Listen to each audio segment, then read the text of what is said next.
Hello and welcome to the Last Word on Spurs. We are, of course, your multi-award winning Tottenham Hotspur podcast. We're here. We're going to wrap up the last week of all things Tottenham, where the curse was finally broken. Momentous day, Saturday, October the 4th, 2025. Tottenham did end their international break curse, streak, whatever you want to call it. Yes, Tottenham finally win the game prior to the international break for the first time in over 2 years, and the first time we break a streak of failing to win 7 consecutive matches that took place just before an international break. What it means for Tottenham and what it means for the table as we head into a delightful fortnight of an international break away from Tottenham. I can already hear crying that we're missed them already, possibly.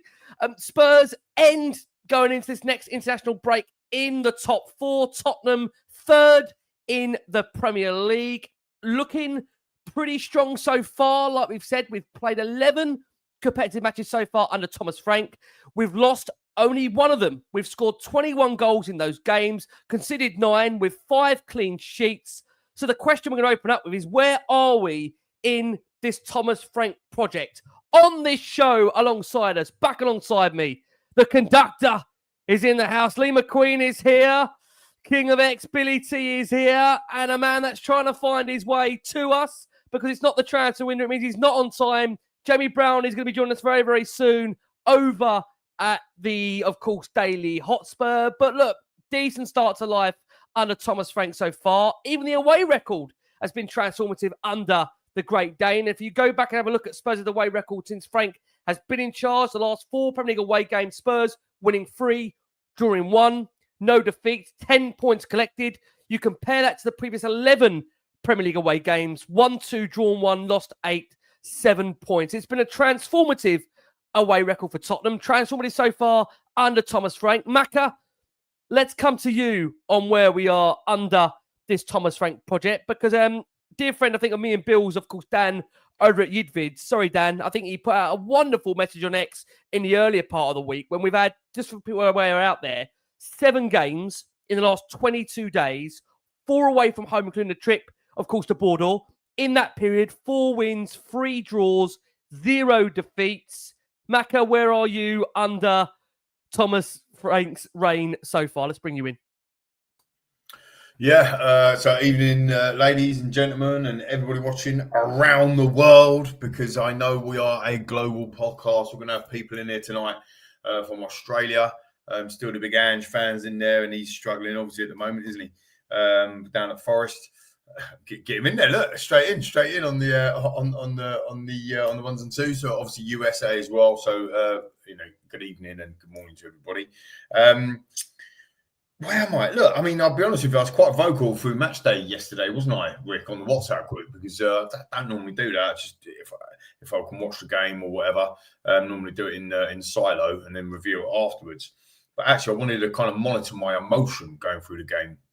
And it's fair to say that it starts getting heated and heightened at certain periods. Look, I mean, some of the statistics you just rolled off there, and I love my blue book, I love my stats and my data. You can't argue with it. I mean, it's 2 points per game, isn't it, in the league? 2 points per game. That's arguably, if it can keep it up, that's arguably, dare I say it? I can't say it, can I, Rick? I don't know. May have to wait a couple more games. This early, are you? Could we? Could we? But 2 points per game is a very good return. Yeah. What I would say, and in our away forms, really just point out, I think we're first in the away form league table as well. Yep. At the moment, which is a testament to that as well. Some fantastic performances from a player individual perspective. I've been loving watching Kudus. I think Kudus is a fantastic signing, proper good signing. I'm really pleased for him. He got his goal. Again, might be controversial, but I think Xavi Simons has been poor, if I'm honest, until yesterday. I think he probably had his best game yesterday, even though he still kept drifting out left and coming back in from the left. He's playing as a number 10. I think he's probably got to get to grips with the Premier League. He's got to get to grips with his teammates. I'm not having a go at him. I'm just, saying what I see, as you always tell me to, Rick. But I'm also going to tell you that it's shit to watch. Like, it's boring, and that is the reality. Let's be absolutely fair about it. It's boring. So you could go away, have a cup of tea, come back and just wait for the long throw or for the set piece. And that, I'm sure it will change, and I'm not having a pop. I like Thomas Frank, and I think what he's doing is a solid job. We are more solid than what we were before. I think we've only conceded 5 in the Premier League. That's right. Yep. And that's the second best defensive record in the league, right? So you can't argue with that. We are sitting third. We've broken the curse. So some good stuff happening. The thing that I think frustrates me the most when I talk about shit to watch or being not very great to watch is that we go through long spells in games under Thomas, and I'm sure this will change. I'm pretty sure it will. But we go for long spells where we don't have a shot. And that for me is the problem, because and I might be the minority here, right? But I like front foot attacking football, and I like to see it. And I'm not comparing it to Ange, because there was massive spells, probably big chunks, definitely last season, where you didn't see any attacking football either. All you saw is a ball over the top and our high line getting battered and we lose, right? So it's not a comparison to the Ange thing, but I do like a swashbuckling Tottenham. And we're yet to see that under Frank. Now, look, what I would say, to give some balance to that, is that, and we've talked about this heavily on the last show, and we've talked about in the WhatsApp group, he's come in and said, hey, I need to sort his defence out, which he's doing. And he started there, and he's going to work his way up to the forwards. Whereas Ange come in and said, screw the defence, I'm just going to work on the forwards, and, he goes the other way. So there's a little bit of that to see, but, you can't dress up the fact that we go long spells without having a shot. It worries me as a Tottenham Hotspur fan that we don't have the ball against the likes of Wolves, that are bottom of the league, and against the likes of Leeds. To be fair to them, they're at their place, their house, if you like, as the Americans would say. But even so, they're a promoted team. Do you know what I mean? And it's kind of like we should be taking the game to these types of teams, and that's the bit of the worry. That said, we beat City as well, haven't we? So Bodo Glimt, come on, team, that was freaking horrendous. It was a horrendous watch, wasn't it? Like, absolutely horrendous watch, and we properly got out of jail. It could have been like 4-5-0 down. Is it resilience? Is it luck? His own goal, as Jason, I know you're watching, Jason. Jace would tell you that the top goal scorer at Tottenham is the own goal. That own goal's 150 million, Italy. That's kind of double check, Lee. That's not the one that's owning the window, is it? Not own goals, is it? That's owning the window. Goal, mate. Don't worry. I think we got him in the transfer window. But look, so I'm not, King Hoddle, my big friend of the show. I'm not moaning at Thomas. I'm just saying it how I see it. Do you know what I mean? It's like I'm not being enticed to go down and watch Tottenham at the moment. If I'm really honest, I watch the games. I'm a season ticket holder team, but sometimes I just think, you know what? Maybe I'll duck that one.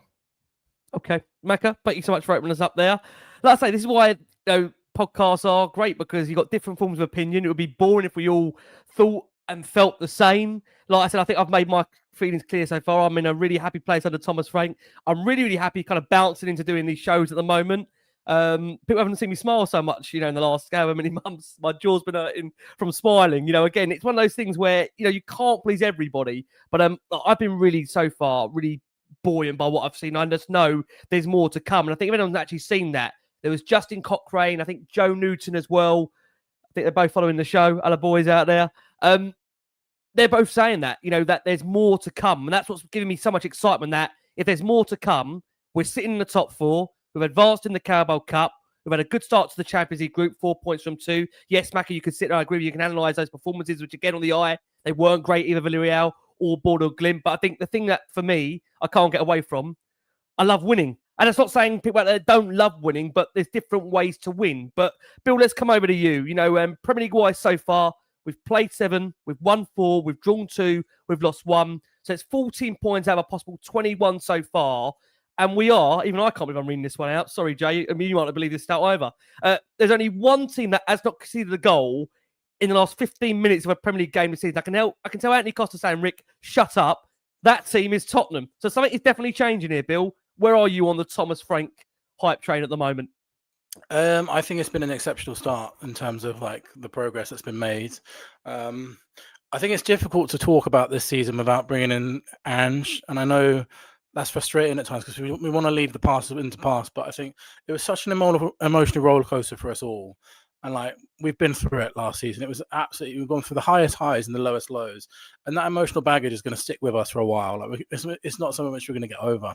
And I feel like we've gone from a roller coaster where you're going the most insane loop the loops, up and downs, crying one week, crying with tears the next week, winning trophies, to like a really steady train ride. Do you know what I mean? And we're not used to steady train rides at Tottenham. We're not used to being, having a safe pair of hands in Thomas Rang. And what Thomas Rang has shown, he is a really safe pair of hands. And we're a really competent football team again now. We're really tough to beat. We're really tough to break down. And I totally get concerns, with watching us play and thinking, we're not going out. There's concerns about our underlying numbers. There's concerns about our chance creation. I totally get that. But I think 10 games into a season, that's always going to be the way. And if you look at people like, Man United, Ruben Amorim, how much progress have we made in such a short space of time? They would be dreaming of that kind of progress a year on. Do you know what I mean? Great so point. I think Great point. In context, it's been an incredible start. Oh, that is a really good point, man. Yeah, I think also, that's a great point you mentioned there. Come on, Bill, carry on. I would completely agree with Lee. And if we're playing like this in a year's time, I would have some concerns. And I'd be thinking, it's a bit worrying. I don't want to go and watch my team, sit back and defend all the time. But I also do like my team being competitive, and we're a lot more competitive in games now. Yes. Yeah. I hate to keep doing it. We all keep doing it. Talking about last season all the time, but we suffered so many losses, didn't we? It was just so emotionally draining, like loss after loss after loss. Yep. And the fact that we've only had one of them this season is a huge. I think it's a huge credit to Thomas Frank and his team this year. It's like, I'm exactly like Lee. I want my team to be playing on the front foot. I want my team, but I think it's impossible unless you lay the foundations, and I think the foundations are being laid really well. I think that's the critical thing that you said there, Bill, that, and it's again, is no disrespect to what happened previously, because we become so accustomed to losing, fans are at the moment just enjoying winning, which I think is fair, because when you've gone through the defeats that we went through last season, game after game after game, that was really hard to take, to be turned up every week and getting battered, or to be suffering defeat and then having to come back the following week and seeing the same situation happening. I think it's so critical right now in terms of Tottenham's development and this team's development is to get that winning habit back, because we didn't have it for such a long time last season. And I do think, Jay, coming over to you, I think people do forget Tottenham did finish 17th last season. Whether, we felt it was a position that was not, right. No Jason's in the comments. But look, we end the weekend, Jay, third in the Premier League, 2 points off top, with the joint second best goal difference in the league. We've only just lost one game so far, if we're counting, of course, Bournemouth, but also counting the UEFA Super Cup, which again was a penalty shootout. So look, for me, I'm really happy right now, because I can see real green shoots of progress. Can you, Jay, see those green shoots, or are you on Lee's side of the train? No, I would say I'm more leaning towards Lee. I think I've made that quite clear in terms of for me, the worry is the attacking play. I will always back a manager if I can see what they're trying to do. And at the moment, I do just struggle to see what we're doing going forward. But I totally take your point that we have. Jake, one other thing on that. Is that also down to the fact that he hasn't got the Madisons, the Kulusevskis available to him, and having those attacking players, and the Solankis, and Moani? Yeah. How much is that going to devastate? How hard is that for him to not have those attacking options available to him? Yeah, I do take that point as well. I have concerns about that double pivot. I think I've made that clear as well. I mean, in fairness, some games that will work. We saw that working against Manchester City. Perhaps Leeds away, having played in the Champions League, it's always going to be a horrible fixture. So maybe getting players in there and adding that steal, that's a good thing. But yeah, I do have some slight concerns. But just in terms of Frank, I really like him as a man. I think that's something that's really important for me. Someone that really kind of tries to understand the football club, that just talks very positively about the players, and just as a man, I really like him. That's why I was so backing of the last manager, just because I liked his principles, I liked what he was about, and I'm the same with Frank. So yeah, look, I'm a big fan of Frank. I have concerns about the attacking play, and I do take the defensive improvements have been great. The only other thing I'd say is that, like, I was speaking to one of my Chelsea mates, and he was looking at that back four that we have now, and we've got, like, it's so underrated, that back four. I mean, that defensive partnership of Van de Ven and Romero. So there was always going to be big leaps and bounds in terms of, not playing that massively high line where it was almost impossible for those two to defend at times. So just even having that set up and being a little bit more pragmatic has helped them. So Yeah, so it's an interesting one. Overall, I'm okay with the start, but I'm very much in the camp of Lee in terms of just some frustrations at the moment, and that for me is such an important thing. I want to enjoy watching Tottenham as well, and at the moment it is tricky. So yes, it's a mixed start for sure, but I totally kind of take the good points that we've had. Yeah, I think Tottenham. I don't mean it's in a horrible way to our fan base, because I love our fan base, right? I mean, we've gone through so much all together in over so many years. And I know there's people out there saying, how can anyone right now be moaning or complaining that we are sitting in the top four, we've advanced in the Carabao Cup, we've got 4 points out of 2 from Europe. But it does go back to the point for some fans out there, not all fans, just how important, Macca, the style of play is to some fans. Because I think if you said to a lot of fans before the season had started, going into this campaign, if I was to say to you, Macca, October international break, Spurs, as I said, would be in the top 4. They've navigated 4 points from 2 in terms of the Champions League group so far, through to the next round of the Carabao Cup.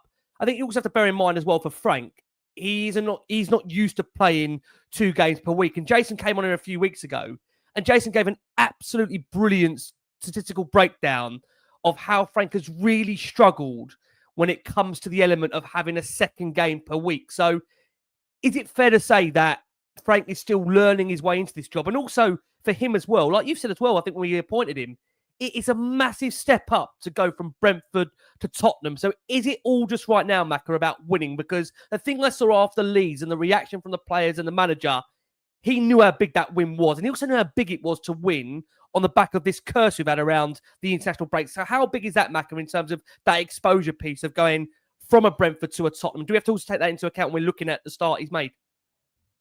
Yeah, I think so. But I think we also need to take look. And by the way, I'm going to miss it. It feels like I'm doom and gloom. It's totally not my world to be doom and gloom, and I'm not. And 7 points, 2 points per game, in the top 3, whatever. But you can't be serious if you're losing at home to Bournemouth, even though they're flying. You can't. You can't be serious if you're drawing and getting a scrappy 95th minute draw against Wolves. Right, there is context about it. Yeah, sorry, mate, I'm not putting positive vibes in, but there's context around. Can I say, I bloody am. I was told, by some of the people in the comments and some of the people on social media and even in the group, I was told the season before last it's not sustainable. I was told that when we finished 5th, but underneath Ange, we played a load of rubbish in the first 10 games. That's why we were top of the league. So, if you use the same balance with Thomas, you'll tell me, you're fighting us in a minute, Rick, won't you? And you'll tell me what our next 6 fixtures are, or 8 fixtures are. I'm going to bring them in a minute. Bringing them in, you start thinking to yourself, honestly, if we play like the way we've been playing, like if we play like we played against Bodo, for example, against the next 6, 7 fixtures we've got coming in, we're going to lose more than we win.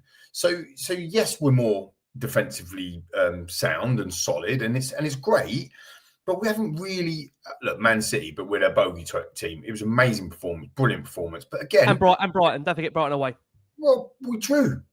Yeah, but we didn't. But it's a place that we've found it difficult in the last few years to go and get results. Brighton. We drew though. Yeah, but we've come from behind. We've come from behind 3 times in a row, though. Do we not give any resilience to that? To draw the games. Yeah. To draw against Wolves, who are bottom of the league. I'm not defending Wolves. That was a really bad day at the office. Really bad. And again, I don't want to get into a row about it, but it's just context, right? You've got to put balance in context. Like, I'm normally the guy that's like, we're here, we're going to win the league or whatever. But, the reality is that, yes, we've only conceded 5 in the league, but we haven't played Arsenal. We ain't played Chelsea. We ain't played Liverpool. We ain't played, the team that's in the top 4, whatever, Bournemouth, we played them. They beat us. And that's Bournemouth at home. So, I'm on the same page as enjoying some aspects of it with the players like Kudos and getting Simmons in there and so on and so forth. Defence, I like defence. I like the fact that we're not losing games, and I like the fact that we're not shipping loads of goals. I don't like the fact that for me, this isn't sustainable. And it'd be the same people that are saying, yeah, let's go. When the wheels fall off, if they do, and I hope they don't, if the wheels fall off and we go and get ruined 5-0, what's the change? And that's my point. It's like we're not there yet. We're building. Like you said, 22 defeats last season. under a different manager. 17th in the league, so it feels good. But it's not. I'm not enjoying the matches. I'm not going to come on here and sugarcoat it for me. I don't want you to, mate. I want you to say how it is. Yeah. I'm a season ticket holder at Tottenham, and at the moment, I look at what we're doing. I just think. Let me ask you a question. Are you enjoying winning, Lee, or is it for you? You can only enjoy it when it's the football that you want to see. I think a lot of people go back to the barometer of Poch, for example, because Poch seemed to get the balance right between the winning and the football. And I think, Jason said this on the last show. I think with Frank, he has kind of expressed the fact that he wants us to play to dare is to do. But fair play to Jason, he did say, in the 4 or 5 years Frank has been at Brentford, he's not a dare to do kind of manager. So it's going to be very interesting, I think, as you go back to your point and you come back in on this point, if there's going to be some involvement with better players that come in future windows, potentially. Yeah, I mean, look, so do I enjoy winning? Yeah, I'm a fucking winner. Absolutely a fucking winner. That is what I do. I fucking win shit. And I sort of start businesses, I win them. I fucking win TV shows. I fucking go, that's what I do. I don't give a fuck. That's exactly what I do. So do I enjoy winning? Yeah, 100% I enjoy winning. But it's not, for me, football isn't just about winning. We're drawing against Brighton. And I'm not enjoying drawing against Brighton. I'm enjoying winning, beating Man City. I'm not enjoying losing against Bournemouth at home. I'm not enjoying that. I'm not enjoying drawing or scraping the draw against bottom of the league Wolves. I'm not enjoying that. No, but I mean, also, is it fair to say, though, on that point, Maka, would you have expected him to have all the answers after 8 or 9 games? That's why it's gone into a bit of a hoo-ha. But, the reality is, like I said right at the beginning, no, I don't expect him to have all the answers. And I'm actually, when you look at the statistics, you can't argue with them. They're great. They're good stats. Yep. But on the eye, you tell me a lot of the time, and you do, Rick, you say it to me, it's the eye test. Crackers, you in the comments, mate, you say it a lot, it's the eye test. No one can sit here and look at that football match and go, yeah, we are fucking loving that. You can't, because he's serving up rubbish. But I tell you what I am loving at the moment, Bill, and I'm loving winning. And, again, it's not, we're not, also on that point, we're not winning every week. So that's also fair. But what I am finding with Tottenham, and whether people like it or they don't like it, is that I don't go into games now, and again, I'll say this is no disrespect to what came previously. I don't look at us and think, right, there's a battering coming around the corner, and I'm going into games thinking we could get whacked 4 or 5. I feel there's a resilience about this team that was shown recently. They came back from behind 3 games in a row to get points. And I agree with Maka. I don't want to be drawing at home to Wolves. I don't want players to be taking their shirt off and celebrating like we've won a league when we're drawing at home to, bottom of the table Wolves. I really don't. But I also, from my end, see a lot of progression already in such a short amount of time over 11 games. I mean, I think, Bill, we're massively ahead of the project. If you said to me this is where we were going to be now, I would have been surprised. Are you surprised, Bill, already 11 games in for you? Oh, yeah, definitely. I think I know last season was a bit of a difficult one to judge because we had the Europa League with injuries and then rumours that we gave up on the league or whatever that is, and we finished 17th. But the fact of the matter is, the ground up from 17th, there's so much ground to get. And the fact that we are now, I think you're going to ask the question later, what are our realistic expectations of the season? I think a lot of fans will now be looking to think Champions League qualification is, a realistic expectation. And I think I think it's easy to lose sight of the fact that is crazy. 1 year into a project, look at Man United, look at Amorim, look at people like Liverpool, struggling at the moment. We're sort of a point behind them. Everyone was saying they're the best transfer of all time. We're a point behind Villa, look at Villa's position at the moment. Villa, Newcastle. These teams that have spent a lot of money and are 3-4 years into a project, we're above them at the moment. I would say, I don't think it's beyond the realms of possibility to think that we can sustain that all season and finish above those teams. And the fact that we're in the sort of top 4 mix, top 5 mix, I think is excellent. I do think we're getting to the point now where we've probably seen enough to think, we're probably going to be right up there in terms of the top 4 or 5 at the end of the season, and that is way ahead of schedule. I think you have to also have the context of the fact that we don't have Madison, we don't have Kulusevski, and hopefully when those players do return, Mwani's had a dead leg for that leg is how many can have a month off for a dead leg? I don't understand that, but you go. I mean, we've lost Mwani, maybe Bill, clearly it is dead. It is clearly dead, right? Yeah, and we've lost a lot of attacking players. We sold one of the best attacking players the Premier League's ever seen in summer. I think the fruits will come. I think they'll come, but I just think I think we're way ahead of schedule, to be honest. We finished 17th in the league last season. We're fighting for top 4 at the moment. I think we'll continue to do that. So yeah, I'm buzzing with the start. I think, and hopefully, I just keep imagining the fact that imagine if we could have Kulusevski and Madison on that pitch with the players that we've got now, with Kudus, with Chabi. Agree. I think that's when you'll start to see the attacking play come in, because at the moment, in a personnel issue, we have lost a lot of our attacking talent. And I think the fact that we're still scraping results without it is a good sign. Yeah, I just think it goes back to that point, Jay, as well. That look, I'm not trying to sit here and sugarcoat and tell you that every performance has been 10 out of 10, because I'll be lying to you. And we've had this discussion daily. It's not 10 out of 10, but I think, you know, it goes back to the point that what I see at the moment is the players seem, and tell me if you feel like I'm wrong here, the players seem really invested with the manager at the moment. They really look like they are 100% bought into the project. And other people are going to say, yeah, but Rick, it's 9, 10, it's 11 games. What are you going to expect 9 to 11 games in? And when, of course, 10 unbeaten at the start. But if you just look at the way, even like the celebrations on the bench of yesterday, you know, these are players that Kevin Danso is a player that's involved in the cup games. Let's be honest about it. You know, Richarlison, you'd argue, is in and out of the team. Bergvall has not been necessarily a first-team regular. So he's also having, again, to, as a manager, get used to the fact they're playing twice a week. European football, Champions League, the highest he's ever been involved in. You know, is it fair to say he should be cut some slack at the moment with regards to expecting all the answers right now? Yeah, 100%. It's too early. I mean, as I said, like I do really like Thomas Frank as a man, and I can certainly see why a lot of the players have brought into him. You know, you hear the way that he talks, you do really kind of buy into him. So I can see why the players have done that. I think that obviously the cup win last year has really helped build that squad unity. You can see that, you know, they does feel like there is kind of like they're all like brothers there, you know, because they've won that trophy together. For a lot of them, it was their first trophy. It's a major European trophy. It's a huge achievement for them all. So there is that real togetherness. So I think certainly that cup win last year helped a lot. But yeah, I just said, it's just, for me, it's just the concerns about the, you know, going forward.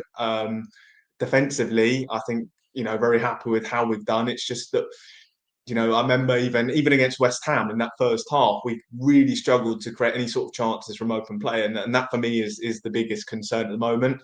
But look, obviously last year we had a lot of players missing, and then it obviously fell apart like that. So, you know, we'll see what happens. But no, I think, you know, it's so early to judge, and I said you can have your reservations, and you can have, you know, obviously as we've said, the positive points as well. So it's difficult because I don't think it's totally black and white. I think that you know, that it's somewhere down the middle, and I've got concerns about going forwards, but also delighted that we've really shored up at the back. I think it also comes down to the fact, number one, about patience. Number two, also, you know, what you prescribe as being your brand of football. You know, some people are just happy to win and win ugly. Some people actually like that trait of a team. For some, it is about playing a brand of football that is associated with Tottenham, because a lot of people go to Spurs for that. And look, to be honest with you, I think, like even Lee said, you know, that we haven't seen even a real decent, genuine, exciting brand of football for the club, probably I'd say for the last 12 months or so. And I think for me, what I want to see in the initial period is just the players get normalised to winning again. Because I don't mean that disrespectfully, when you do lose as much as Tottenham lost in the last year or so, I see it at home as well. I mean, I was there for the Bournemouth game, Maka, like you know, again, you're going to be going there, of course, a lot this season as well. Of course, you're at home. And what I realised is in that Bournemouth game, Maka, we went 1-0 down. We were 5 minutes in, and the amount of heads that dropped around me, you know, we're 1-0 down to Bournemouth, and I'm thinking, we've still got 85 minutes to play here. But because the fans in this last 12 months have been so normalised to losing, there was like, I feel like we're not going to get back in this. And Maka, you speak a lot about manifestation, about positivity, about trying to change that concept at home. And we've spoken the last week or so about trying to change the home form. I think the thing is, I think Tottenham at the moment are really set up well under Frank when it comes to being away. But when it comes to home, we're going to have to work on that. And I think that's where, again, Maka, it comes into, I think, what you said last week. Expectation at home is going to be, we've got to take the game to the opposition. And I think, again, that is where, for me, that next learning piece for me is around the fact that home, Maka, we're going to be more dominant. Because I think I agree with you totally. Bournemouth and Wolves, those are games that you have to turn up, be on the front foot, and look to win them from the off. I think sometimes away from home, you're suited a bit differently because the fans aren't on your back from minute one to say, you've got to go and win the game. Is that fair? Yeah, look, I think so. Actually, I'm just going to go and walk my dog. Yeah, no, I think so. And again, it's blown out of proportion. Like I'm happy to give the balance. That's all I'm literally doing, and we always do that on the show, Rick. That's all we do. Is keep it on the keep it on the balance. Like I'm not moaning or worried the fact that we're third. I'm not moaning about it. It's great. It's fantastic that we've got statistics in. It's fantastic that we're doing all that stuff. But but the people. Well, it doesn't matter about the people. I'm seeing it with my own eyes, and my own eyes are telling me that you can't give Wolves the second half right against Wolves. I don't believe Tottenham Hotspur Football Club at home should be conceding possession to bottom of the league Wolves and not having a shot on target for 43 minutes. I think we all agree with that. Yeah, agree. Yeah, and you know what I mean, that's all I'm saying. Yeah, so, and coming back to the point about, I don't think you said these words, but it's classic, isn't it? The fortress, right? Make it a fortress. It hasn't been a fortress for. I don't actually think our home stadium. It hasn't. It just hasn't. Full stop. Full stop. It hasn't. It hasn't. I don't think it has. So again, that's not a Thomas Frank thing. It's just it's a chicken and egg, and we talk about it quite a lot. And this is why we do the shows. The football has to be good enough for the crowd to be up, and then when the crowd are up, the football, if the football goes down, and the players need the crowd need the players. So the crowd need the players to play well, but the players need the crowd in order to play well. And it's tough to do. You have to. And we talked about this a couple of weeks ago. THFC flags, Spurs song sheets, everything. James Black, Tim, good buddies of all of ours. Like they've done amazing jobs. The fan groups done amazing jobs to get the atmosphere going. But and I think you're right, Rick. When you take 22 losses from last year, and you're sick and tired of being sick and tired, aren't you? Do you know what I mean? Like you go there and think, oh God, here we go again. It's going to take a bit of time. If you go 1-0 down, like against Bournemouth within 5 minutes. You think, oh, here we go again. It's classic Spurs, and that takes its toll. I get that.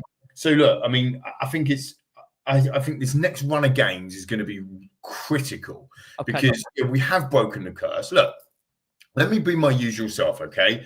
2 points per game, sitting in third. We've got the second best defence in the Premier League at the moment.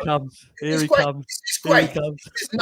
There's nothing to moan about. There's no buts or no maybes. We are where we are. Yeah.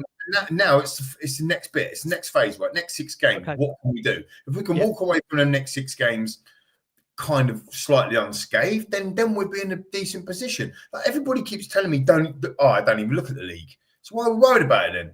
Don't even look at the league for the first 20 games. Okay, great. So let's not bother looking at the league then. But that's the fifth time. At the moment, you don't want to look at the leak because we're third. I mean, I couldn't look. Can I say I couldn't look at the league for a lot of last season. That's why we don't look at it. Look at 17th. So look again. There's a balance there, and people tune in and go, he's just moaning, or Mac is just moaning. I'm not moaning. I'm just telling you what I see. No one can deny what you're seeing. Because what you're seeing is how you're feeling. Exactly. We are going to squeeze in that first break of the show for our listeners on audio. It's gone off already. We're only 30 minutes in. Look, it's over 6,500 of you watching us live. As always, thank you so much for your incredible support for Last Word on Spurs. We always change the guests up week upon week because we love having different guests on, different opinions, because that's what Last Word on Spurs is all about. And it would be absolutely boring if we all felt the same, we all think the same. And I think it's also fair for people to get to where they want to be in time. We said this last season as well. Some people weren't on certain trains, weren't on certain buses. It takes time for people to get to where they want to be. And everyone, I've always said with Last Word on Spurs, for me, I want it to be a respectable platform where everyone can have their view and not be attacked for their view, right? So for sure, criticize the argument or, attack the argument, but just don't attack the person. I would just say that if you don't mind me saying that, guys out there. But again, thank you always to the 6,500 that are watching us live. A reminder out there for you that we are delighted once again, Last Word on Spurs, to be back involved. We are finalists at the Football Content Awards of 2025. You can help us bring another trophy home. Can you help us with regards to the best podcast in Premier League and best in social creators? You can hit that QR code, of course, for those that are watching the show live, and also for those that are listening or watching it back. All the details are in our episode description. If you can keep liking, subscribing, that'll be greatly appreciated. Maka, you teed it up, so we'll go next to that point, which we'll go to Bill on, is the upcoming fixtures and where Spurs are going to be next, because I've got a feeling that the next couple of months are shaping our season. And that's why Jason's off to Thailand, because he's not going to be here for it. And let's see who else is left to pick up the pieces when Bill and Jamie come back for the transfer window. And Mac has already told us last week we're owning it. So absolutely no pressure about what Spurs are going to do. But we'll be there with you every step of the way. And me and Bill will be up at 2:30 in the morning waiting for the next bomber to arrive. And Jay will be covering it in church somewhere. Right, let's bring in the fixtures to come on this show for Tottenham. So October to come. We start with Villa at home. Then we've got Monaco away. Then, of course, it's Everton away for Tottenham and then Newcastle away in the Carabao Cup. I mean, look, November's the month where really I think we're going to get a massive understanding of where we are under Frank. Chelsea at home. I always say match day 10. Just get past match day 10. Hopefully we've got the full squad still available to us. Copenhagen for Spurs next in the Champions League. Then you've got that run there. Look, United at home. Arsenal away. PSG away. I mean, it is an absolutely critical couple of months there, Bill, that actually Maka refers to there. Are we going to know a lot more about this Spurs team when we've got through October and November, Bill? Is that fair? Yeah, definitely. There's some really tricky games there. I think even in October, obviously it's a bit of a weird one. There's only 3 Premier League games in October. But Newcastle away, a big game for us. It's another ground. Seem to be playing them every week, don't we? Some kind of ground where we've got some kind of hoodoo. Another ground where we've got a horrendous record, particularly in the way that we've been defeated there in the last couple of seasons. Yeah, it's a very scary looking fixture, but it is in the cup, so who knows what might happen. Everton away, another tough game. They had a really good result today. Obviously, first team in 20 games to beat Palace. Flying under Moyes, new stadium, etc. That's not easy. Villa at home. Villa have picked up some form. Monaco away. Man City drew there in midweek, so that shows you the level of difficulty that is. If even Man City drew there. Eric Dyer penalty, what a player. So it's a really tough month, but the one after is the real crunch time, I think. And I think we've been kind of getting away with it now by playing 2 games a week and rotating, because we have had and as much as I've been positive about the start, we've had a very favourable run of games in the Premier League and the Champions League. You could say Villarreal, Bodo Glimt, Wolves, Brighton. These are favourable fixtures. So now is the real crunch time, and it'll be interesting to see what happens, because we're going to have to improve if we come out of the other side of November doing all right with Van der Ven and Romero fit. Then I think we can have a really good season. And let's hope we get to that Chelsea game as a barometer, as it always is, right? That's the one that's going to be the be all and end all, as it has been the last 2 seasons. If we are sitting 3rd in the league come the end of November, I think you might have to put me in a cage and throw away the keys. That PSG game, that's the one we got to throw that straight away. Play the kids in that one. If we can win the other Champions League games, we'll be fine. Get Luca Williams-Bartlett playing against PSG away. Because if we're going to throw one of those fixtures, it's got to be that one, right? Because look at a couple of days after Arsenal, I'd love to go and get a result in a derby against Arsenal. That would be my squad management. Play the kids against PSG. Is there another international break then as well? Yeah, November. Another one in November. We've got another one in November. They keep putting international breaks in. I don't think it's a World Cup year coming up. Because we were put through last season, they just thought they'd give us another one. So what? We've just broke the curse. Give us a chance. Bloody hell. Well, the thing is, last season, I mean, I kept saying we'd be delighted to get to an international break of what we were going through, but you just knew you were going to get an L, weren't you, on the back of it? So you just thought, no, don't give us an international break, for God's sake, not another one. Jay, just on that point, in terms of the next couple of months, in terms of how we maybe will be tested patience-wise, I mean, I look at that week for Tottenham, back end of October, Everton away on the 26th, then you've got that Newcastle game in there in the Carabao Cup, and then that's followed directly by Chelsea at home. Is that going to really test Frank's credentials in terms of the 2 games per week, right? Because there's some fans out there like me, as you know, I love the Cup. I know Jason mocks me for the Cup. He says, well, you didn't like the Cup last season when we won the Europa League and we've lost. Well, I said it, when you come here every week and do 22 effing defeats, right, and you come and do the shows, you've got to watch the games back, and then you do the post-match shows. Yeah. It's difficult. Yeah. Where do you think the test is going to be in terms of those upcoming games, right? Because there's a big lot of tests coming very much around the corner. Yeah, I mean, they're all, those 2 are horrible tests. I mean, as Billy pointed out, Everton got that fantastic result today against Crystal Palace. I think it was their first defeat in 17. Obviously, everyone just realised they're on this long unbeaten streak and then they're going to lose it. But so, yeah, Everton looked really kind of rejuvenated under David Moyes, especially at that new stadium. Newcastle was always a difficult fixture for us. Monaco as well. That's going to be tough because they're doing okay in Liga at the moment. I think they're 5th. as Billy said, our penalty. So that's going to be a tough game. But I think against the bigger teams, I do think the way that we are playing at the moment is probably better suited to that. So I'm really interested to see how we do get on, because we saw in the Man City game we did really well. It was almost perfectly set up for the way Thomas Frank plays. We hit them on the counter, and those sort of games, I'm happy to do that. As Lee has mentioned, it's the games against Bodo Glimt or Wolves or teams we know we should be beating, where we can't just be sitting back and expecting things to happen. Look at Chelsea yesterday. Used the best form of defence is going forward, and Chelsea quite easily could have sat back and settled for a point, but I think Liverpool would have broken them down. So that's going to be my concern, where we are going to sit back in these games, and we saw we got punished against Wolves, dropped points. We got punished against Bodo, sitting back. So that's where it is going to have to change. But look, against Leeds, I think there was positives to take, especially from that second half. He did change it in terms of moving Javi into the number 10. The left-hand side, Odebear and Adoji. I know Odebear didn't have the greatest of games, but then looks like there is a bit of a partnership building there, and Simmons was working out there well. So attacking-wise, we look better. So he's got to kind of maybe more stick towards that attack, because I think we just look so much better. But I'm interested to see how we get on in those bigger games, because, as I said, I think we are better suited the way we are playing at the moment. But we can't play like that for the games against Wolves at home, the games away at Bodo. I know whatever we say about Bodo, but that was so disappointing, that setup. I felt like we would have been so much better going out of them, and that's where I just have that concern. Sitting back and hoping to defend, I think that's going to cost us a lot. Do you think for you, would you hope to see then a slight change with regards to these next couple of months in terms of how he's going to manage that? Because I think, to be fair, like it's one of those things for me where Newcastle away in the cup is a massive game, but I'll be honest with you boys, I don't think I can stomach losing at home to Chelsea again. But I also don't want to go out the cup. I think Newcastle this season, I know Newcastle have had a slight uplift, but they have shown that they're gettable at home, haven't they? It's not been a fortress there, St James's Park, is it? How big is that week for you, Jay? Kind of Everton to Newcastle to Chelsea.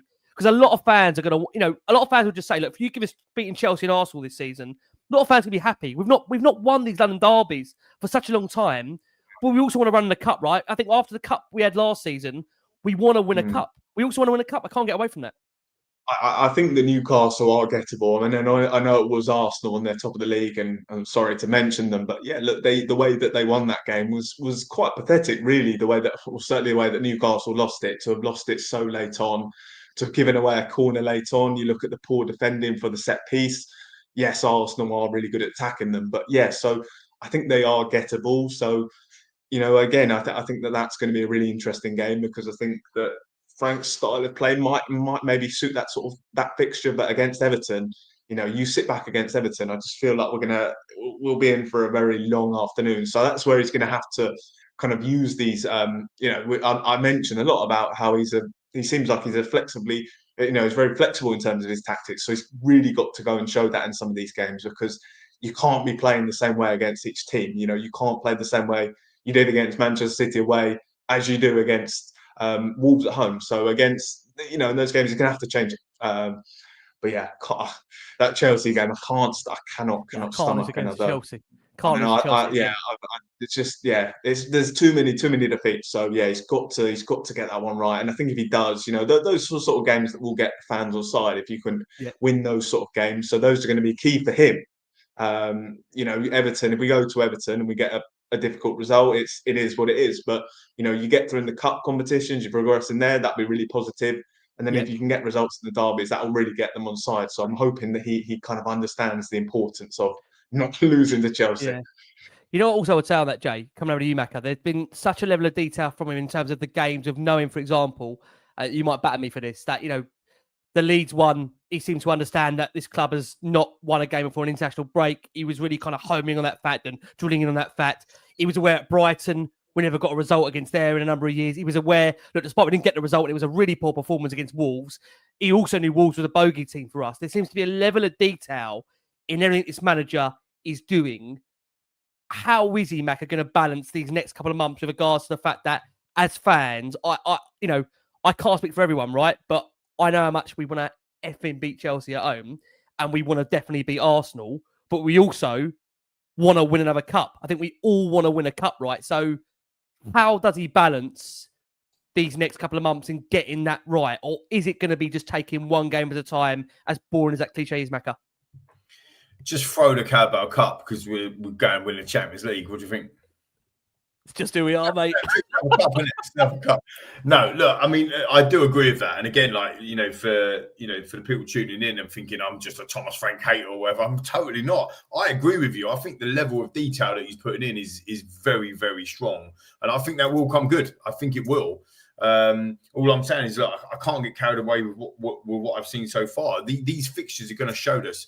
The worry for me is Villa haven't started well at all. They've got Morgan Rogers. There are 4 on the bounce back. They've won 4 on the bounce today, didn't they, as well now? So they've got in a bit of momentum, our home form and all that sort of stuff as well, straight after the international break. Yeah, we need a bit of a, I don't want to call it a statement win, but we do. We need to have a performance from start to finish, which is like, wow. We've had the possession, we've had touches in the opposite box, we've had XG high, we've had 6, 7, 8 shots on target. Do you know what I mean? Like, that's the thing. Like, even under Conte, like people will look at Conte as a defensive manager. You go back, go past Ange and go back to Conte. Conte on average. His first season was really good. Conte. His first season was really really good. Halfway through, he didn't have in the pre-season. Conte was doing 7 shots on target on average every game. I remember doing the statistics on these shows. And yes, defensively, but some of that free flowing. In fact, we went to Villa and smashed them 4-0. Do you remember? Yeah, it was, and I think we've done them 4 at home as well. We did. Under the Conte days. So it's coming, and I do take into consideration Kulu, Madison, Dominic, Solanke, Radu. Radu, yeah. I take into consideration the attackers being out. But again, there's a lot of people battering Ange still, but we had a whole defence out for like 3.5 months. Like we did, but no one was taking out. We have to adapt, and I've got Jason in my ear going, "Oh, you tell him." But it's true. I think Jason is in your earpiece, isn't he? No, I think he is in my ear. I can tell you, he's in yours. He's bloody in mine. I know. But look, coming back to your point, I do think that detail, and I do respect what they're doing. I think he has got a level of detail on there. So maybe I'm just being a bit grumpy tonight. But the fixture that worries me out of all of them, yes, Chelsea want to beat Chelsea, but they are a bit of our bogey team as well. The Arsenal game, we have to beat them. We have not beaten them. That is one of the things that Ange could not do. And we hate that. So we got to take them. We've got to take them out. I think I would say it's away, isn't it? So I mean, I'd fancy it's a home fixture, but up there, I feel like at the Emirates, we never get it. Well, but we've got a good away. We've got to put a performance in there. The first season, I think, or a couple of seasons ago. Yeah. Poch got us a draw. I don't think we've won there since November 2010. Yunus Kabul, back header. Delhi in the cup. Yeah. You're right. Premier League, you're right. We haven't. Yeah, Premier League, we haven't. Yeah. So, these fixtures, but then you've got that tricky fixture with Everton. A lot of Christina's in the comments tonight. They're unbeaten, aren't they? They're unbeaten at the Hill Dickinson. Hill Dickinson, right? It's a mouthful, isn't it? Mate, it's a tough place to go. You don't want to go to the Hill Dickinson, do you, on a Sunday? Christina's in the comments, obviously, one of our own. And we know that she loves a bit of Jack Grealish action, and he's on fire. He's doing really well there. And, it's a player that a lot of us sort of thought maybe he could come at Tottenham and he could be, taking a chance on him. He's doing well. And Moyes has got them being solid. Again, that's a fixture that, kind of football's not played on paper, is it? But on paper, most Spurs fans would go, come on, mate, we've got to beat Everton.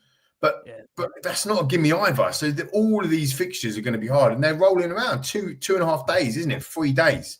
Yeah, nice on it. That's so it's they are tough fixtures. But again, where I'm coming from is this is what we're about. There's no point worrying about. I don't go into any of these fixtures worrying. I go into all of these fixtures. By the way, team, I go into all these fixtures thinking we're going to absolutely ruin them, batter them. This is what we should be doing, because that's my mindset. And then obviously when we don't, it's like slightly disappointing. We're drawing to Wolves, bottom league, but equally, you haven't said that. You haven't said that at all. No. But Everton, Chelsea, Newcastle, Arsenal, PSG, Monaco, Eric Dyer, as Billy said, they're tough games. these are the games that you want to play. These are the games that you do want to play. The players want to play that, and that's why it's important. Like, we haven't really seen Moana hit a ball at all, have we, in a Tottenham shirt? Moana, we don't know where the bloke is. He's got a dead leg. I don't know what else is dead. It actually seems like it is dead. It is dead. I mean, what is going on? What is going on with that leg? What is going on with it? And people say, obviously, we're missing Dom. Obviously, Dom is a good striker for us. He's played well in what we knew to be as an Ange system. Yes. But we haven't seen him in a Thomas Frank system, have we? No. He hasn't played. Maybe in the season. Pre-season, played one game pre-season, I think. Yeah, so we don't. I mean, Frank's not missing him because he don't know what he's like, really. So I know we're missing a body or a striker there, but we're not really missing it. So it'd be interesting to see when they come back. Look, we know Madison and Kulusevski are long-termers, right? They ain't going to come back. Madison won't be here this season, I wouldn't have thought, and Kulusevski might come back after we own the window. Rick, like I said on the last show that I was on, we're going to own that window.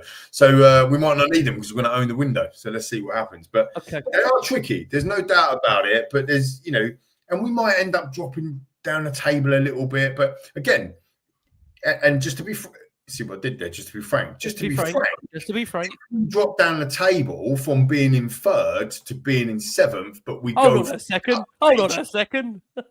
No, but you know what I mean? Yeah, exactly. Right. Yeah, but you see, I'm quite well balanced on it because I'm kind of okay. Look, we've progressed in the cups and we're thereabouts still. I don't think it's a massive disaster if we go down to seventh. But if we go down to seventh and then we're out of the cup as well, that's when you start going,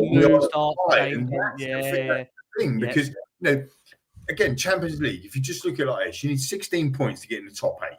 Now, if you look at it statistically, you need 16 points to get in the top 8. Yeah. If you don't get in the top 8, it's not a disaster. It just means you have to have another round or another games or whatever. It's not great because it's too many games, but it's not a disaster. But can we get 16 points from most of our home games? Well, you'd argue yes on paper, but then you'd argue no because our home form's not been very good. But then you'd say, well, you're not worried about the away winning the away games in the Champions League so much because actually it's in Europe, it's away, it's tough. But actually, we're playing better away at the moment. So yeah, we are. I do think with the fixtures that we got in the Champions League, like Bill, I think you're bang on. Like, just forget the PSG game almost. Yeah, like, that's about it. If you're going to throw one of those games, that's got to be it, right? The best team in the world. What's the point? Right, exactly. So go there. We give a good show for 80 minutes before, unfortunately, what happened in the Super Cup, and actually you can just go there kind of almost with no fear. It's the fixtures that are around it. You've got to win. You've got to win Copenhagen, and I also think Monaco now is a place where you might have to go and get something because we haven't got the points at Bordeaux, for example. So I think you have to probably take something at Monaco, and I think you are going to have to win those home games, like you say, Macca. Yeah. But I agree with you. The home form, that is going to be a critical point. I think that comes nicely, Bill, to a point before we look to go and move on this point. Those fixtures, Bill, how do you think he's going to manage, that those weeks to come? He's got Chelsea at home. I know we're fast forwarding into November here, but I'm looking ahead. I'm thinking, Chelsea, what's the one before Chelsea? Sorry to interrupt you, buddy. The one before Chelsea is we've got Newcastle in the cup, right? So that week is going to be an interesting week. Newcastle in the cup. You then follow that with Chelsea at home, Copenhagen at home, and then you got Man United at home. So you've actually got 3 home games there on the spin. So I feel like that week's going to be a very interesting week to see how we are all after 3 straight home games, Bill. Is that fair? And how he's going to manage that? Yeah, and I think if we get sort of 2 wins and a draw there, or 2 or 3, 3 wins would be unbelievable. And let's not forget, we have a horrendous record against Chelsea. We've lost every game against them the last 2-3 seasons, so we haven't beaten them for ages. So Mental. A win against Chelsea, a win against Copenhagen, and maybe a win against Man United, and we'll be absolutely laughing. But how realistic is that with our squad? Probably not. You might want to throw a draw in there as well. If you could get 2 wins and a draw out of them 3, I think everyone would be buzzing. But for me, I said this at the very first show that we've got. I think we had a Brentford fan on, Rick. We were talking about Thomas Frank. I want to win some of these derbies. Like our record in the derbies the last few years has been horrendous. I think it's 1 win at West Ham, Arsenal, Chelsea in 2 years or whatever it is. I want to win something. If we win against Chelsea, that would be a massive for me. Agree. And then maybe getting a draw at the Emirates. I'm not expecting us to go there and win. Let's be real. But again, just to be competitive there, we stunk the place out there. And other than Ange's first season where we had good performance, we've been, like Lee said, we have to go back to Redknapp for a win there. I just want to go and be competitive in these derbies. I'd love that. And then you're looking at that month, Chelsea, Man United, Fulham at home. not too bad fixtures. It's just, I would love to win that Chelsea game. I want to be competitive in the derbies, mate. It's just been, we've lost to Chelsea at home last 2 seasons in a row, battered us away as well. Yeah, that's the one for me. That would be the real test. And I think, it's been such a loaded fixture over the last 2 seasons because it was the sort of start of our downfall in Ange's first season. Again, last season we picked up a lot of injuries in it. Yeah. If we can get a win there, that'd be a big buzz for me. Is it fair on that point that Bill mentions there, Jay, that people actually don't realise how much those derbies give a manager credit in the bank? Because that was my breaking point under Ange. I'll be honest with you now, looking back, was that the game at home against Arsenal where we conceded, I think we lost there, was it? I don't want to erase my memory, but the 2 off the corner. Was it 3? We were 3-1. I think we were 3-0 down at half time, weren't we? 2 off the corner. And I felt like thinking to myself, we've all seen some awful managers down Spurs. And this is not a disrespect to Ange, but even under Jerry Francis or Ozzy Ardiles, and I go back all those years ago, never, ever, ever was we 3-0 down at home to Arsenal. Like, never. And that was for me, like, I felt I'm just mentally broken now. Like, that game Arsenal, I don't know if it feels the same. I can stomach losing, right? I'm a Tottenham fan, stomaching losing. But to lose to Arsenal in that fashion at home, that was me. I'm like, mentally, I was so checked out. And even to come in and try and do a show afterwards, I'm not going to lie to people, I was mentally broken to have to come and do a show after we lose at home to Arsenal. It's the one fixture that absolutely kills me. So do you think, Joe, on that point, the derbies are massively important, like Bill says, in terms of getting that credit in the bank with fans if they're not convinced at the moment? Yeah, do you know what? One of the games that I was most proud of for a long time at Spurs was that 2-2 draw against Arsenal under Ange, where we really went for it. Oh, we put in a brilliant. really great performance. We really went to the Emirates with intent to win, and that's something that is really important to me.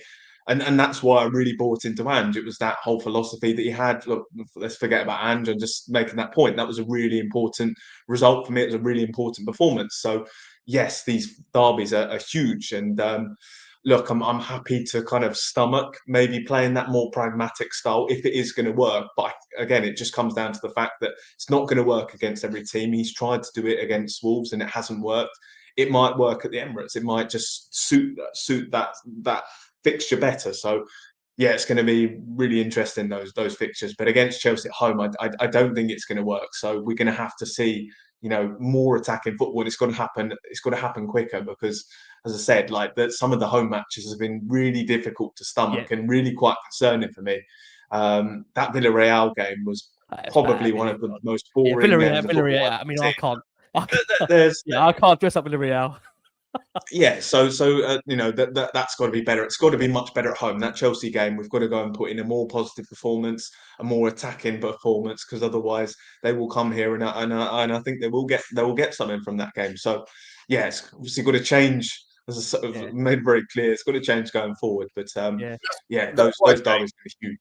That's why, Jay, and the rest of the boys and the viewers and listeners, that's why the fixtures before the Chelsea game are also really important as well. Of course, of course they are. Massive. To curb my moaning about where we're at. That's why it's important to get the points on the board now. Because actually going into, Villa, tough game. Right, at home, Monaco away, tough game. Everton away is a tough game, and Newcastle away is a tough game. They are tough games. The 5 fixtures you've got on the screen there for the listeners back tomorrow. 4 of them are away from home. We've done one, obviously, with Leeds, and then the rest of them, bar the Villa game, are all away. So does that play into our favour at the moment? Because ultimately we're playing better away from home. If we can go and pick up. We've got to get through past Newcastle in the Carabao Cup because it's a cup. In my opinion, that is a big fixture. So for you, what's more important that week for you is beating Newcastle and beating Chelsea? Oh God, it's hard, isn't it? No, because I don't like Chelsea. It's really hard. It's really hard. But equally, it's horrible though. If you have to pick one, I know, but I think Newcastle's more important. Really hard. I think Newcastle. I think Newcastle is more important. Can I say that? I think, Mac, and you come back in. I think if we beat Newcastle, which is just my feeling, I do not think we lose at home to Chelsea because everyone will be buzzing. We're still in the last 16 of a cup. Everyone's buzzing. Everyone's buzzing. Do you remember under Redknapp, right? We had that run where we had to play Chelsea, Arsenal, and City to get into the top 4, and we did it. 3 wins. And it was kind of like, you know, and we did it, and it was amazing, and that could be that catalyst, because football's about momentum, isn't it? And I think that's probably a really cool key word for me to use. The way my mood is, I don't feel like yet that the crazy train, the Thomas the Frank engine, I don't think it's like. Don't worry, Macca. I'm driving it. You might just be in the passenger seat right now, but me and Bill are at the front. Me and Bill are at the front, and you and Jay are just passengers. But me and Bill have got the fog on, and we are driving this baby. We are driving it. We're shoveling the coal in, mate. We're shoveling the coal in. It's just not getting ready. And look, it might start to click, like you say, some of the injuries coming back and that type of thing, patterns of play. I think it is important that we're going to some of these teams with intent. Because I don't want to be into a situation where, I remember Gary O'Neill last season or season before basically turned around and told the whole world on M&F how not once, twice. Yeah, he told us twice, and then he done us twice as well. And I don't want us to be like, oh yeah, this is our Thomas place. And Russell Martin has been sacked as well. He's been sacked just now. He did it as well. He did, yeah. Yeah, I mean, when you get to put Russell Martin where you need border control to get you out of the stadium, you can't be dealing with that situation. You know, the poor bloke, he couldn't even get back on the bus. And he was on Monday night ripping us apart. And that's what we're doing. Right, before we go for this, we've got to go for a final break, right? That's killed me. That's actually killed me. We've got to. How do I go for that? A pivot to Vicario and give him a bollocking now. How do I go for that to bollocking Vicario? Let's go to Vicario very quickly, because this is a quick subject I want to cover, boys. Now we're going to close on the transfer stuff. So by then, Jason will be in bed. So don't worry, Jason, you'll be in bed by then. We're going to quickly talk about Vicario and where we are with Vic, because look, very interesting time for Vic, because he made a couple of outstanding saves against Leeds that win us the game, right? Absolutely was superb. Wins us the game, a couple of great saves. And then in the early moments of the game, I think we saw the other side of Vic, which, to be fair, was the more shaky side of him, which, again, I understand is a concern. You know, there's that early period early on where he gets absolutely nowhere near the early set piece from Leeds, where you thought, God, this could be a long afternoon. That was only 6 minutes in. But like I say, he makes an absolute worldie save in the final minutes to ensure Tottenham go away with all 3 points. So, you know, I've been saying the last few weeks to you, Jay, actually start with you. I keep saying with Vicario, this is becoming more of a conversation that needs to be had now rather than maybe in the summer. Am I being fair, Jay, or am I being OTT? You've known me for nearly a decade. Am I being unfair, Jay? Tell me, am I being unfair? For now, I don't think we can talk about replacing him, because he's saved us as much as he has cost us at times, and I think he actually saved us a lot more against Leeds than he did cost us. Look, the concern is that we, in the last 15 minutes or so, we did really sit back. Obviously, we took off Xavi Simons, we took off attackers, and we sat back and we conceded a load of chances, and that was another concern for me. As much as we say we have been solid, we conceded some big chances, and Vicario made a huge save towards the end where Doji had to clear it out of play. So I think for now he is more than a good enough. He is a more than a good enough goalkeeper. He is a great shot stopper. I think some of his kicking as well is disappointing. A lot of the kicking, I noticed a lot of it was really highlighted at that Bodo game. But for me, some of them my concern is taking goal kicks yesterday, didn't we? Yeah, Van der Ven was taking through. That was poor. I mean, it was, for me, the concern was when he was trying to play out in the back. I just worry that, he's been asked to just kind of almost hoof it, and there is like that the players don't quite understand the patterns of play in terms of building up. But maybe that's something that will come over time. So for me at the moment, no, I think Vicario is someone that we've got to stick by. Of course, we've got to stick by, and the window is it's not open anyway.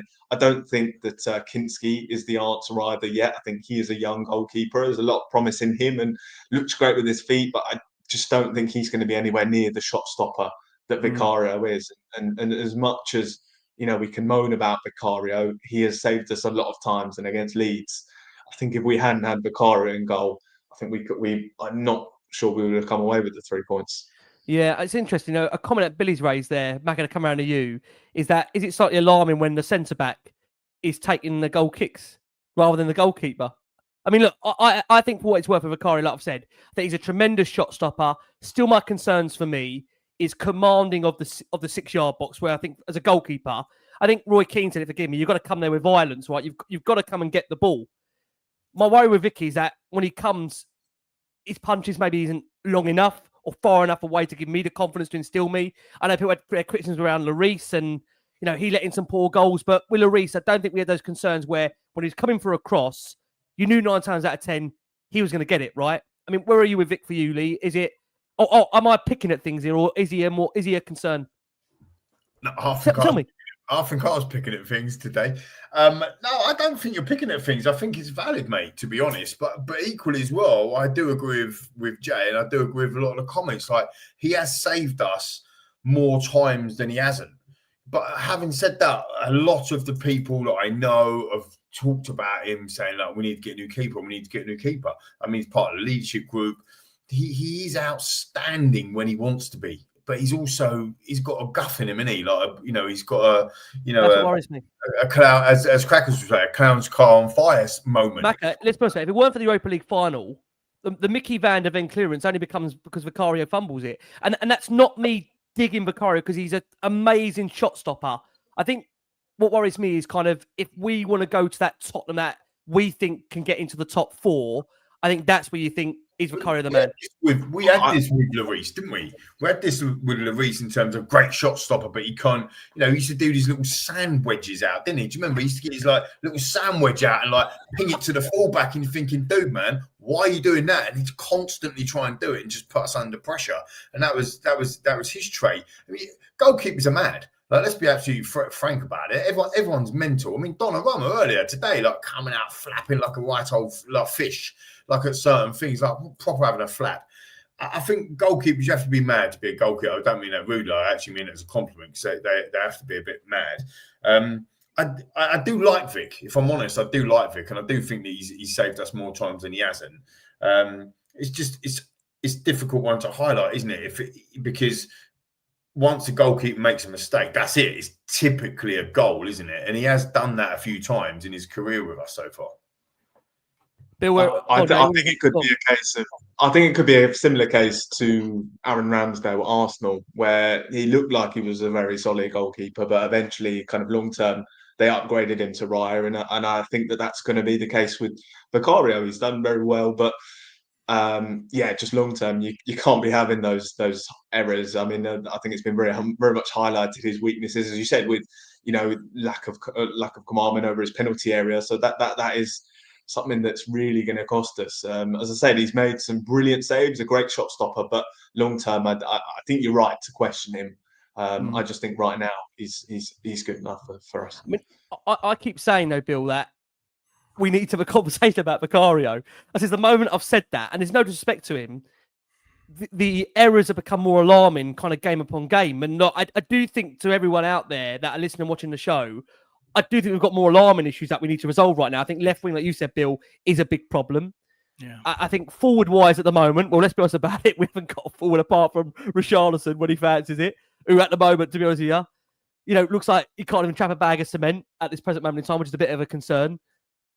Where is the goalkeeper on your list of concerns, Bill, at the moment, if you had a list of things to fix? Quite far down, if I'm honest. I don't think it's something that I would necessarily look to address even in summer. I think he's a good goalkeeper. Okay. I wouldn't say he's an elite goalkeeper. I think he's a very good goalkeeper. I think it's really hard to buy goalkeepers as well. If you look at the quality of the goalkeepers in the Premier League, I'll probably only say with my chest that Raya, Alisson, probably Donnarumma are considerably better than Vicario. I think the quality of look at people like Sanchez at Chelsea, and Onana at Man United until a couple of weeks ago. It's really poor. A lot of the big sides are really poor goalkeepers. It's certainly not an issue that I would be worried about, massively. Long term, I think if we have aspirations of being a league winning team or a Champions League winning team, which is what we're allegedly supposed to be doing, then I would look to maybe upgrade him. But at the moment, I think there's much more pressing issues than Vicario. I think, I think. For me, his mentality, he's always got the sort of. I think he has an air of nervousness about him sometimes, and that transpires to both the fans and the players, and that's where it gets worrying for me. 100%. But I think he's a very good goalkeeper. I just don't think he's an elite goalkeeper, and we want to be an elite team. It's maybe something we'll have to look at the next year or two. Okay, I also agree with you, Jay. That disrespect to Kinski, I'm not sure I've seen enough, Jay, as you've said, for him to be the answer. Right? I think that's also key. But I think he will get his next opportunity. Kinski, you would imagine, in the Carabao Cup against Newcastle. So it will be interesting, Jay. I mean, just on that point, do we all think Vicario, very quickly, just around the table, yes. Will Vicario end this season as the first choice? He's just been made part of the leadership group. Have we got a yes on that around the table? Jay, yes? Yeah. Okay. Like I say, that leadership group announced this week, Vicario, part of that leadership group. Obviously, part of that also is Ben Davis, Mickey van der Ven, of course, James Maddison as well, with Romero as captain. Right, we're going to go for our final break of this show. We have got, as I've mentioned, only over 6,500 of you watching us live. Guys, as always, thank you ever so much for all incredible support for Last Word on Spurs. We really, really appreciate it. Last final plug, Football Content Awards. If you can very kindly give us a vote in those respective categories, best podcast in Premier League, best in social, you can hit that QR code right now, and you can also find those details in our episode description. Now, it wouldn't be a Last Word on Spurs with Billy here, with Jamie here, and we leave these days here if we don't do a little bit very quickly on the transfer window. Now, for those that have missed Mr. McQueen in these last 7 days, Mr. McQueen told us 7 days ago. Actually, I won't say it. I'll let Macca say it. Macca, tell everyone tell everyone music to their ears what we might expect in the transfer window of January. I'll let you say it, then I can't be done for anything that I should not be saying. Macca, I'll hand to you. Well, I was told from a good person that we're going to own the transfer window, Rick. Now, I don't know if that's going to happen, but that is what I've been told. I've been told under this new group, under this new leadership of Tottenham Hotspur Football Club, they are serious. The Lewis family are serious. We are going to own the transfer window. So let's see what happens, because I do believe that we have certainly made some roads into changing the way that we operate in this summer's transfer window. Maybe even if you can just look at it from the wages perspective, or paying different wages. And there's lots of noise or chatter about potential takeover. That's not my understanding. I haven't heard, other than the stuff that's already out there, everyone already knows. I haven't heard anything different to that. But what I've heard is that we're going to own the transfer window. So, for all of you that love baying for blood for the transfer window, it should be a good one. I mean, we only kicked into October 5 days ago, and we're already talking about transfer window. So, maybe that just sums up football, right? But yeah, it hopefully is going to be a good one, Rick. And I know you'll enjoy it, right? Yeah, absolutely. I mean, we all will try at some point. Again, I think Bill and Jamie will be heavily featured, as you will be, certainly in January and what's to come. Let's discuss a couple of stories that have appeared in the last 24, 48 hours. And again, look, I'll be honest about the sources these are coming from. I'm not sure how reputable they are, but there's been a suggestion that Tottenham are already potentially looking at a move for Ivan Toney. Now, according to this specific report out there, Spurs have contacted Ivan Toney, or Frank has contacted him directly over a possible loan move in the upcoming January transfer window. Toney, of course, transferred from Brentford to Al Ahly in the Saudi Pro League for 40 million in August 2024. He signed a contract until 2028. Look, there was a lot of interest, obviously, at the time when he was available. He's had a very successful first season with Al Ahly. He scored 30 goals in 44 matches during his maiden campaign. As we know right now, we've got no Dominic Solanke. He's also very recently undergone surgery. Thomas Frank, very, at the moment, reluctant to put a time frame on his return. I mean, look, Callum Awani, who knows how dead that leg is, but it doesn't look good at the moment. It's just ridiculous I'm even talking like this.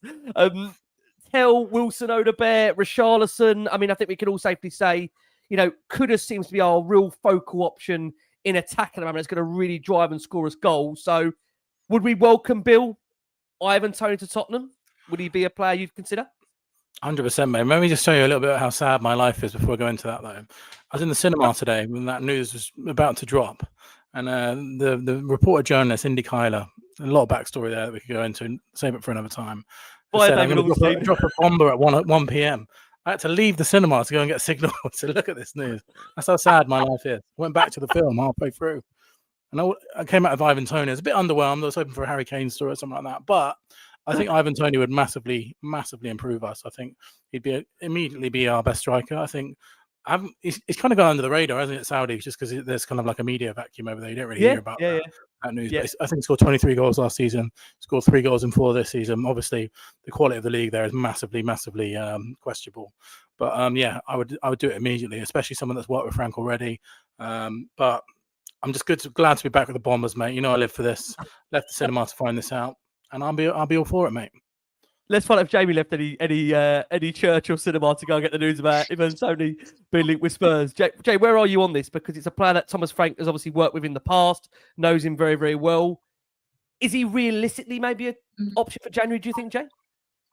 Well, look, just firstly with Richarlison, I just start to question how much Frank actually kind of fancies him, and obviously that performance against Bodo Glimt was really quite shocking. And, I think it was 10 touches, so you don't blame him from that perspective. And then of course Matty's Tell came in, and I thought really took his chance. Look, it's difficult playing up front, especially the way or the lack of chances that we are creating for the strikers at the moment. He was really unlucky hitting the crossbar as well, so I'd like to see more of him. But look, for me, I'd only bring him in if Solanke's injury continued to get worse, because at the moment we have got, we've got 4 striker options to play, so I just don't think that he's a player or a position that we need at the moment.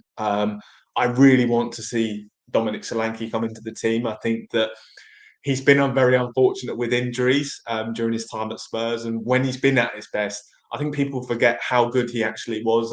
It was that performance against Aston Villa when we won 4-1, and it was just that really cool finish where he just dinked it over the goalkeeper. So I'm really excited to see Dom come back into the team. I think that he is going to be a huge asset for Spurs. His work rate is fantastic.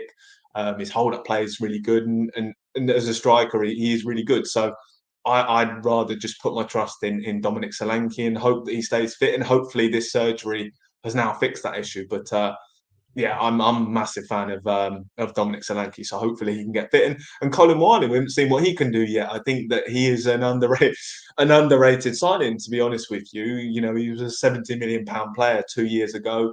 He did really well at Juventus last year on loan. They really wanted him. They spent the whole summer trying to sign him, and due to incredible circumstances, we managed to land him. So I'm excited to see how he gets on. I'm not going to get carried away, but he's going to be the answer. Should we be worried though, Jay? If he's not available for Villa, should we be worried?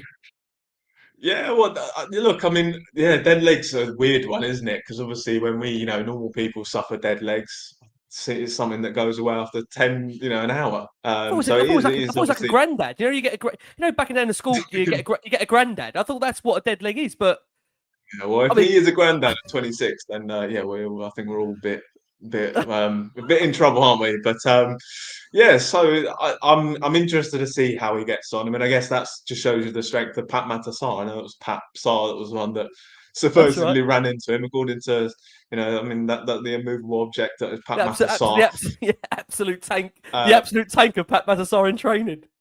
There it is. So so at the moment I'm more than happy with our striker options, but you just don't know what the circumstances are come January. Knowing our luck, I'm sure all 3 will be out. But I'm a huge fan of Dominic Solanke.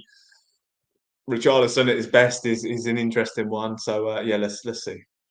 That's an interesting way of putting it. It's an interesting one. Back in this couple of you, Ivan, Toney, would you be in favour of Spurs moving for him if he's available? And I think Jamie makes a really good point into this build there. We've got quite a number already of forward attacking options. So surely one would maybe have to leave for one to come in. But right now, you've got no Solanke, no Mawani. We haven't really got a focal point right now. And Solanke, again, I don't mean it's disrespectfully to Solanke, but it worries me the amount of injury Solanke has had. When he came to the football club, Solanke, I think he hadn't been injured for Bournemouth since he joined that club. And since he's come to Tottenham, it's been continuous, Macca. Yeah, classic Spurs, isn't it? I suppose on that, side. On the injury front, I do agree with that. I do like Dom. I think he's a good player, and I think that given a run in a Thomas Frank side, I think he could do. I think he can do some bits.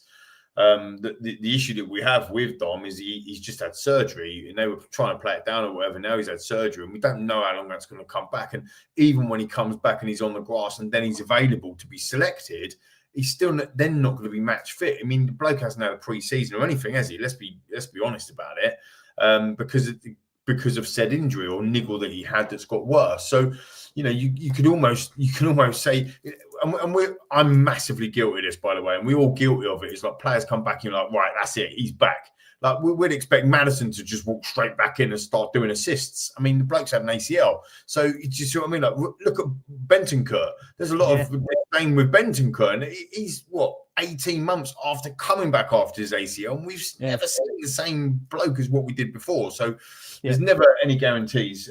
And I'm talking about ACLs with Maddison, but Kulusevski's another one.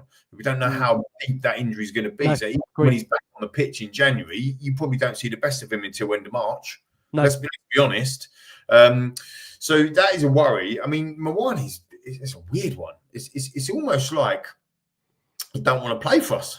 I'm just throwing it out there. That's what it feels like. It's like, dude, man, get fit. It's just a dead leg, man. Some geezers come up to you, Papsar, that you could snap it off like in normal life. He's just touched you with his knee. Just run it off. It's just that's what it feels like. Obviously, I'm no medical professional, but that's what it feels like. So, there you go. Jay ripping a Pat Battersar shirt.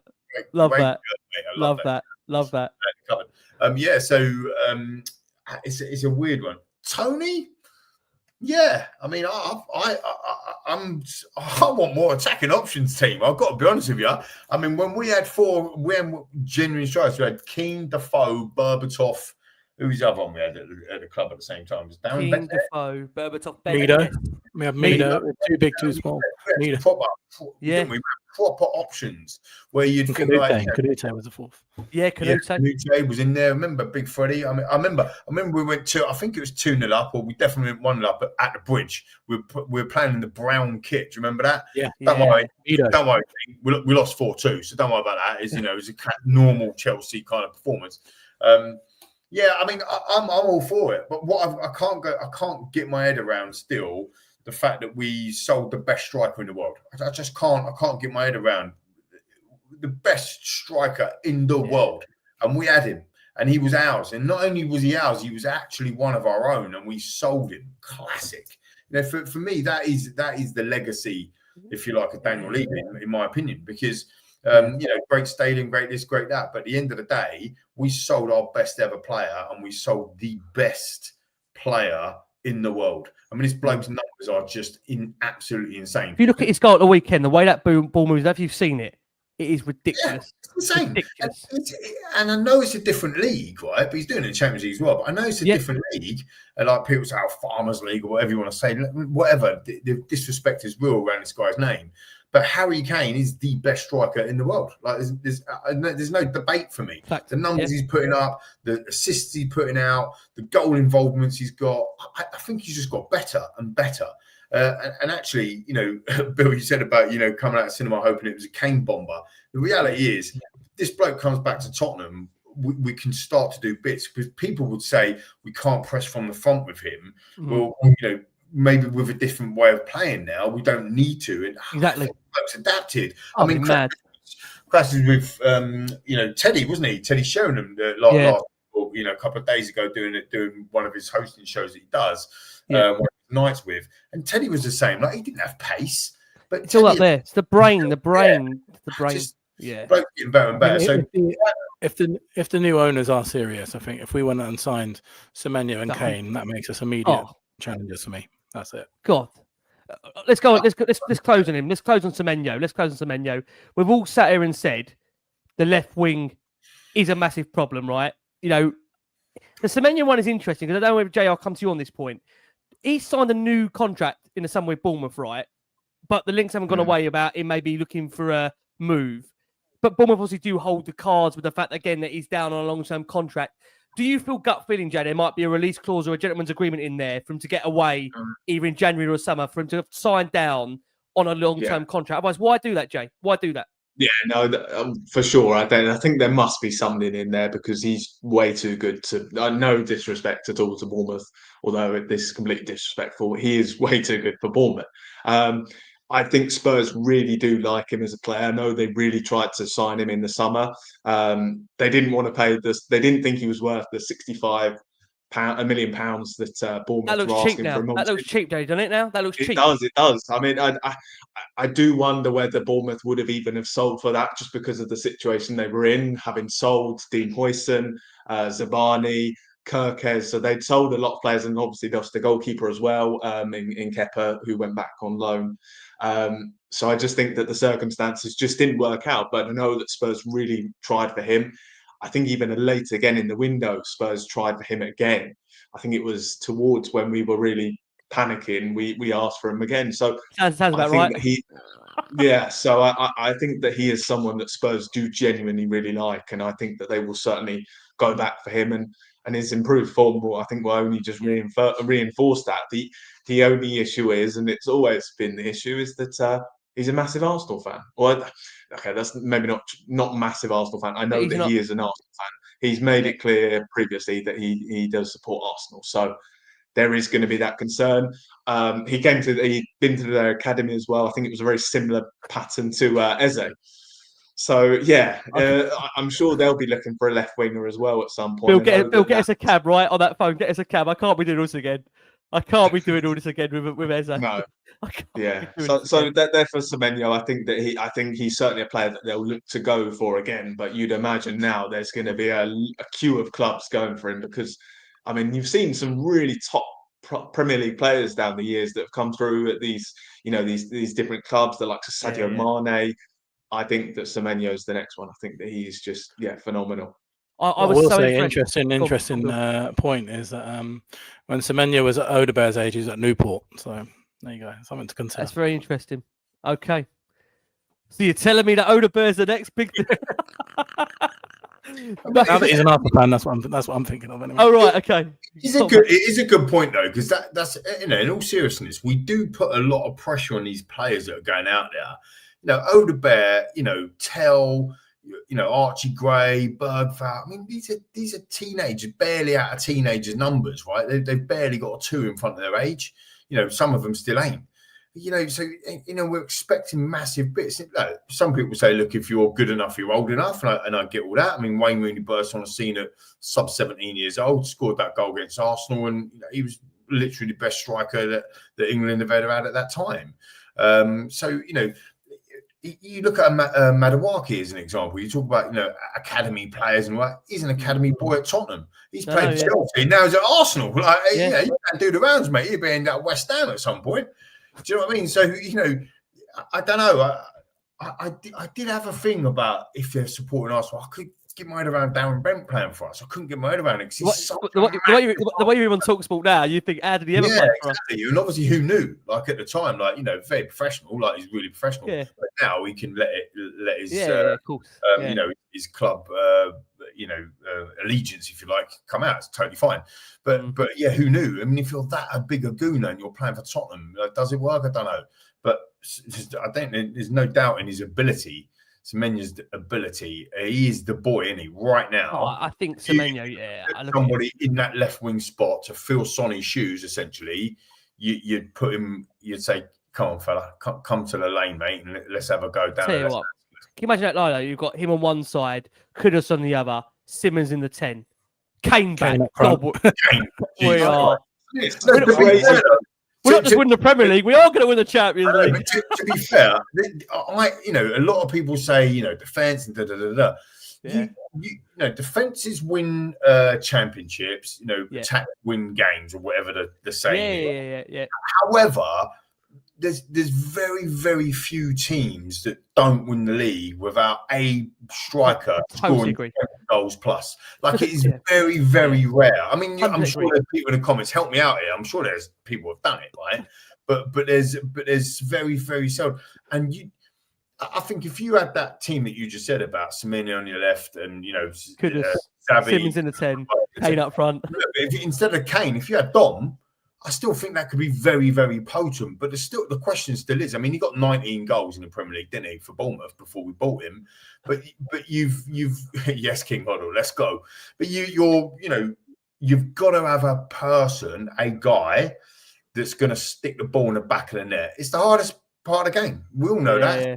Paid the money to do it, and that's why I rave about Harry Kane all the time. Oh yeah, it's true. I do think this season, the story of this season is showing that when you do sign the quality players, look how much it improves the team. Palhinha, 100%. Kudus, what an impact they've made, and that's what happens when you buy ready-made players instead of focusing on potential all the time.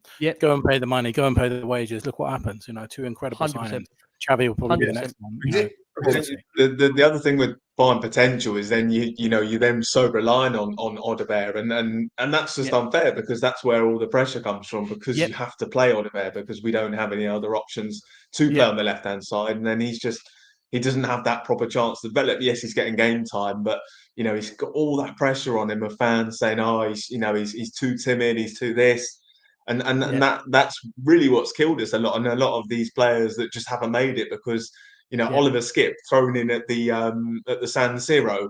The way that sometimes we've treated these players because we haven't had those experienced players to kind of come in and fill in for them. So that's something that we do have to certainly improve going forward, not always having to rely on Odebear for 30, 40 games a season and just giving him that chance to dip in and out the team at a young age.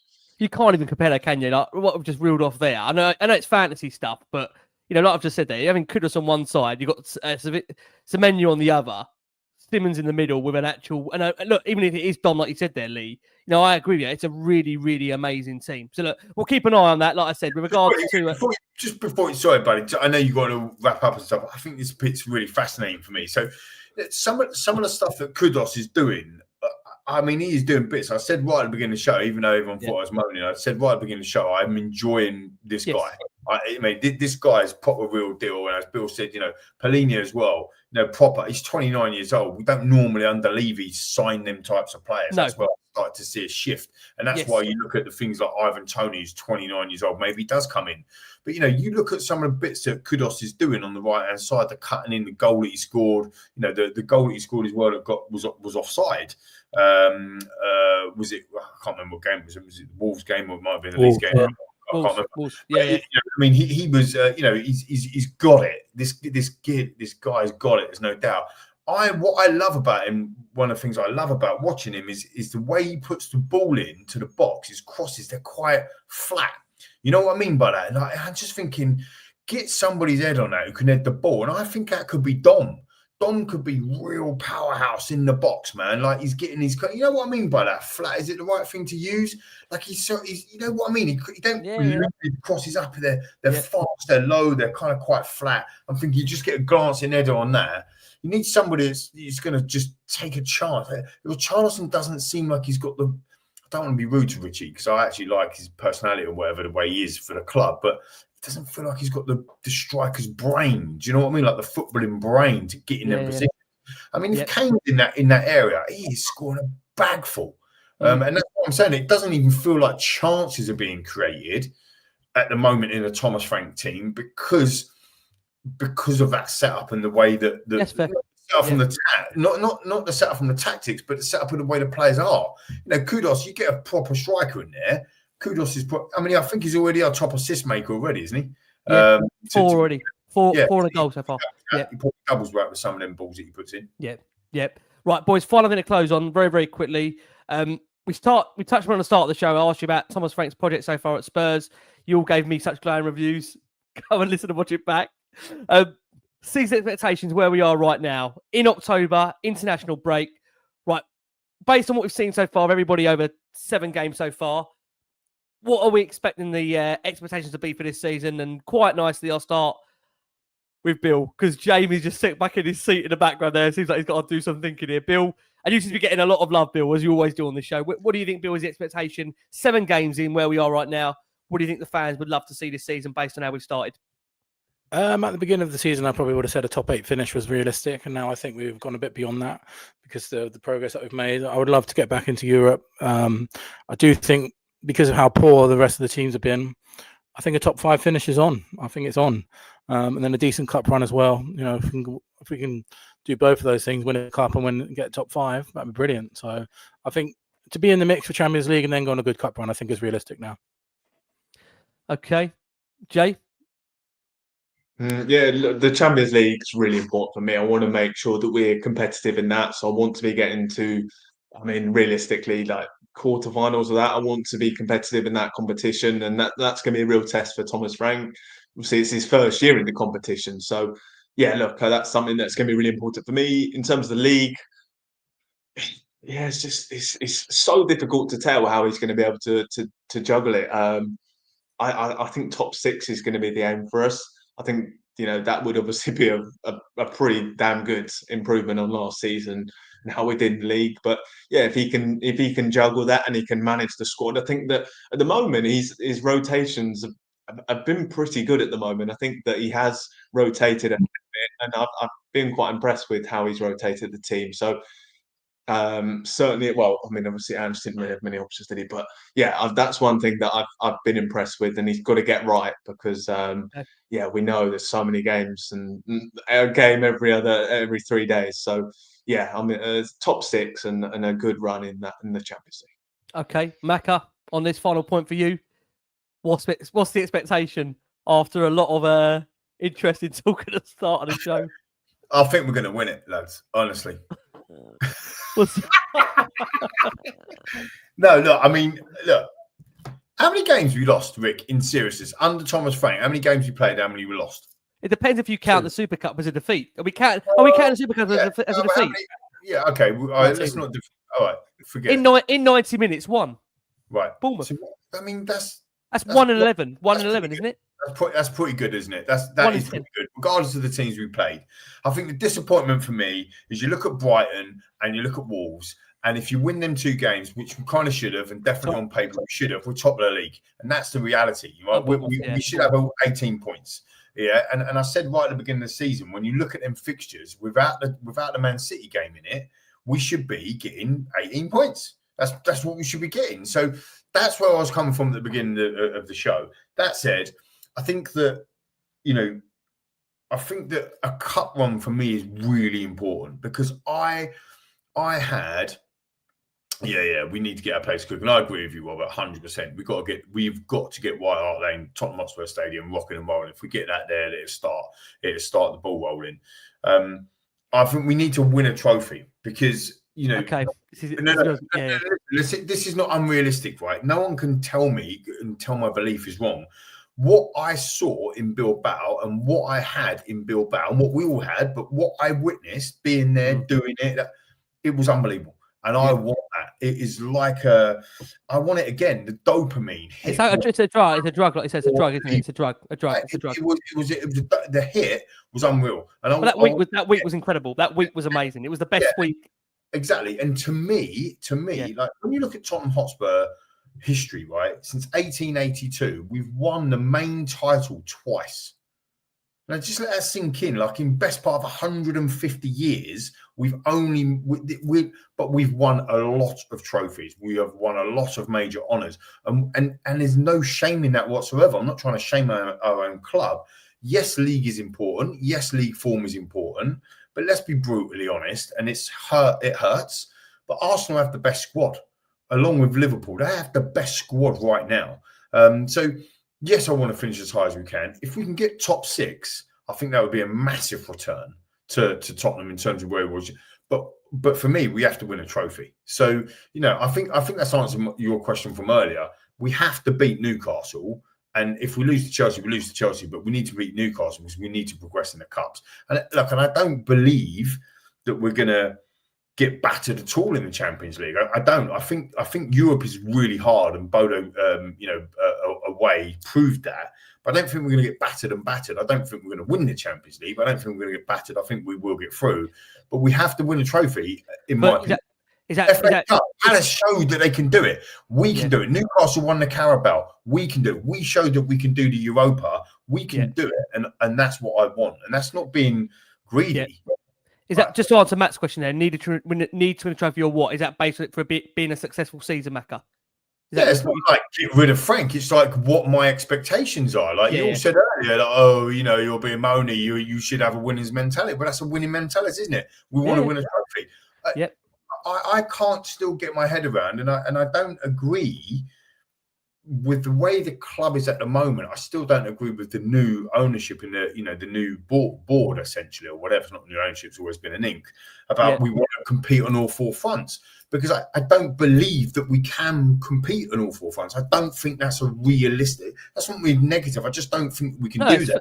Yeah. But what I know that I've seen with my own eyeballs, and you can all make your own judgments yourselves, but what I've seen with my own eyeballs is that we can win a trophy, because I saw it. Yeah, we did it last year, so we can do it again. There's no doubt that we can do it again. When you've got winners in the side like Kuti Romero, winners in the side like Mickey van der Ven, winners like the whole team, because they won. They are actual winners. So we can do that again. So for me, it would be disappointing if we got top 6 and fell away from all the cups.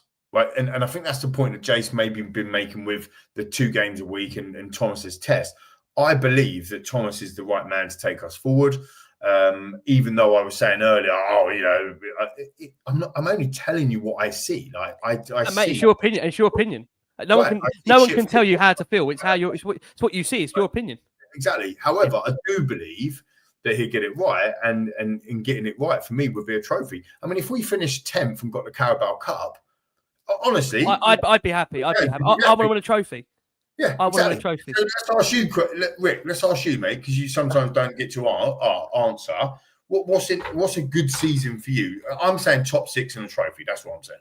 Listen, I'd say top 8 and a trophy is good. And that would obviously still mean we've dropped down the league. But if you said to me in Thomas Frank's first season, we've gone from 17th into the top 8 and won a trophy, I would take that personally. Just on that point, closing this. I probably would actually as well. To be fair, top 4 or a trophy, Jamie? Because you said Champions League is important to you, Jamie. Top 4 or a trophy? Top 5 though, isn't it? Sorry, top 5 or a trophy? Trophy 100%. I mean, the being there for 250,000 people at What Harlane, that was unbelievable, and I want that again. 100% a trophy. Bill, top 4 or a trophy? I keep saying top 4, top 5. Well, top 5 depending on the co-efficiency and a trophy. Oh, trophy all day, mate. Trophy all day. And I don't buy into the fact that you need to be in the Champions League to buy players. You just need to pay them the wages, mate. That's all you need to do. Bang on, mate. Bang on. Yeah. That is a myth that just dispelled there. Man United. Look at those times this summer. But Bueno, he went to Man United. Do you know what I mean? It's because they're paying the money. At the end of the day, it's the wages. That is the reality. And that's why I think this new regime will change. That's where I see you're going to see the biggest change. That's what I've been told. So yeah. Okay. Well, look, there you go. It's been a fun-filled show. No one can say that they're not getting their money's worth because we've all got different opinions. But what we all seem to have agreed on there at the end of the show, we all want another trophy. So on that basis, Thomas, keep on cooking in the cups. Fingers crossed. I want to say a massive thank you to the wonderful Lee Macca McQueen. Macca, thank you so much. We're going to see you definitely as we build up in the next few weeks. We've got some cracking shows to bring to you in this next week or so. Bill, thank you so much. The wonderful Billy T will keep us grounded as always on X and tell us why we should be looking out for certain things and why you shouldn't be concerned as Spurs fans and why we're all positive. And Jamie's back from Denny Hotspur. Look, we did touch on transfers, right? So that's why Jamie's back. But he'll be back with us hopefully more throughout these next few weeks and months to come. But there you go, guys. We are in the mix for it all. The quad is still on. Keep positive. Keep believing. We've gone into this natural break on the back of a win. We're taking away curses from Macca, from Bill, from Jamie Brown, from me. We've been the last one on Spurs. Keep safe, keep well, keep liking and subscribing. And as always, come on, you.